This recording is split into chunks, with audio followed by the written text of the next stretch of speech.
Se jiġu allokati €1,800,000 biex jissaħħu l-iskemi u l-inizjattivi għal ħarsin tal-annimali, ħabbret dan is-Segretarju Parlamentari għas-Sajd, l-Akwakultura u Drittijiet tal-Annimali f'seduta parlamentari l-erba' filgħodu li komplet titratta l-estimi għall-baġit tas-sena d-dieħla, estimi li ffukaw fuq il-Ministeru għall-Agrikoltura, s-Sajd u Drittijiet tal-Annimali. Buġejja Sajd spjegat l-allokazzjoni finanzjarja ma ssitx għal dawn it-tip ta' programmi u oħrajn is-sena d-dieħla. L-allokazzjoni finanzjarja għal programmi u inizjattivi taħt dan il-Ministeru ser jirħaq l-34.4 miljun euro għas-sena d-dieħla. Din tfisser allokazzjoni finanzjarja darbtejn u nofs ikbar minn dik tas-sena preċedenti.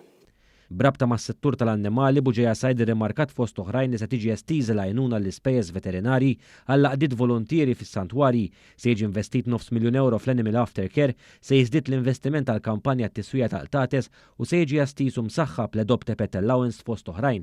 Irrimarkat ukoll li dawn il-miżuri u ħafna oħrajn magħhom fosthom fil-qasam tas-sajd waslu frott ħafna laqgħat ta' konsultazzjoni.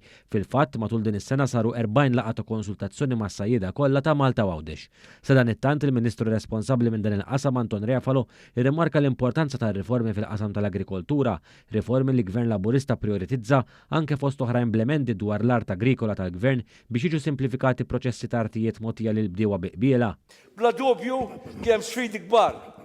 Imma dan il-Gvern ma beżax jagħmel dak li ħadd ieħor naqas li jagħmel. Rajna u se nkomplu naraw Gvern li dejjem sejjer jippromuovi u jipproteġi l-aċċess għar-raba għall-bdiewa tagħna. Minnaħa tagħha d-deputat Romilda Zarb aċċennata l-investiment propost fis-settur agrikolu dan fost oħrajn bl-allokazzjoni ta' ftit anqas minn €17 miljun biex jinżamm stabbli l-prezz ta' tqiq, iċ-ċereali u l-ġwies. Din l-għajnuna finanzjarja għas-sena 2024 ser tkun dik ta' aktar minn €16 miljun, allokazzjoni ta' aktar mid-doppju ta' dak li kien investit matul is-sena 2023.